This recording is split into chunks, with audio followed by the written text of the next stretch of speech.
शैतानुर्रजीम बिस्मिल्लाहिर्रहमानिर्रहीम इन्नल्लाहा व मलाइकतहु युसल्लूना अलन नबी या अय्युहल्लज़ीना आमनु सल्लु अलैहि व सल्लिमु तस्लीमा अल्लाहुम्मा सल्लि अला मुहम्मद व आलि मुहम्मद व अज्जिल फरजहुम।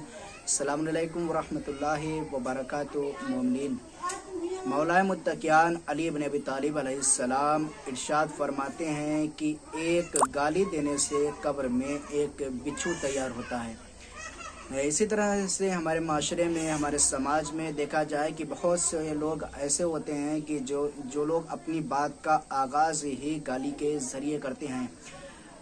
ज़रा हम तदब्बुर करें, तफक्कुर करें, ज़रा सोचें, क्योंकि हम शियान अली इब्न अबी तालिब अलैहिस्सलाम हैं, मौला के चाहने वाले हैं, मौला के मानने वाले हैं, तो फिर हम मौला की बात के ऊपर आखिर अमल क्यों नहीं करते? हमको चाहिए कि मौला को मानने के साथ साथ, उनको चाहने के साथ साथ उनकी बात को भी मानें, उनकी बात के ऊपर अमल भी करें, क्योंकि मौला का फरमान है कि एक गाली देने से कब्र में एक बिच्छू तैयार होता है। अब ज़रा सोचें, अपना हम हिसाब व किताब करें, गौर व फिक्र करें कि हम दिन भर में कितनी गालियाँ देते हैं और कितने बिच्छू तैयार होते हैं।